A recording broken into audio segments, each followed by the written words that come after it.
Transgenders వీళ్ళ పట్ల కూడా సమాజము కొంత వివక్ష చూపించడము, కుటుంబ సభ్యుల యొక్క నిర్లక్ష్యానికి లోనైన వాళ్ళను కూడా ఈ రోజు ట్రాన్స్జెండర్స్ ని కూడా రాష్ట్ర ప్రభుత్వ ఉద్యోగ అవకాశాలు కల్పించడమే కాకుండా రాష్ట్ర ప్రభుత్వం అందించిన డబుల్ బెడ్రూమ్ ఇండ్లు గాని, ఇందిరమ్మ ఇండ్లు గాని, నిన్ననే రామగుండం నియోజకవర్గంలో అక్కడి శాసనసభ్యులు రాజ్ ఠాకూర్ గారు ఇళ్ల పట్టాలు కూడా ఈ రోజు ట్రాన్స్జెండర్లకు అందించడం జరిగింది.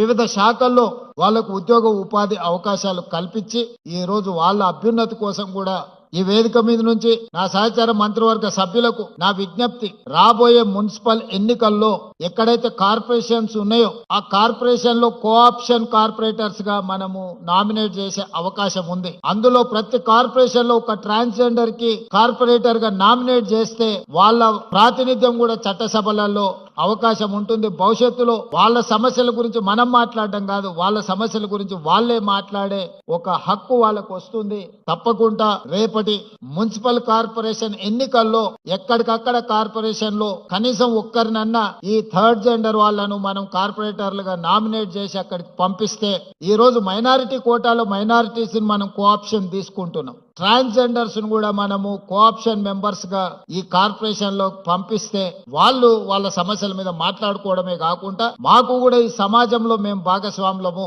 ఈ సమాజంలో ఆడవాళ్లతో మగవాళ్లతో సమానంగా మాకు అవకాశాలు ఉన్నాయి. ఈ ప్రభుత్వం మమ్మల్ని కూడా మానవత్వంతో చూస్తుంది, మమ్మల్ని మనుషులుగా గుర్తిస్తుంది. ఈ ప్రభుత్వం మాకు అండగా నిలబడ్డదని వాళ్ళు కూడా భావించే అవకాశం ఉంటది. కాబట్టి రేపటి మున్సిపల్ ఎన్నికలలో వాళ్ళని కోఆప్షన్ మెంబర్లుగా మున్సిపల్ కార్పొరేషన్లలో మనము కోఆప్ట్ చేసుకుంటే బాగుంటది. ఇది నా ఆలోచన. తప్పకుండా రేపు జరగబోయే మంత్రివర్గ సమావేశంలో దీనికి సంబంధించి ఒక నిర్ణయం తీసుకుంటే కూడా సముచితంగా ఉంటది అని నేను భావిస్తున్నా.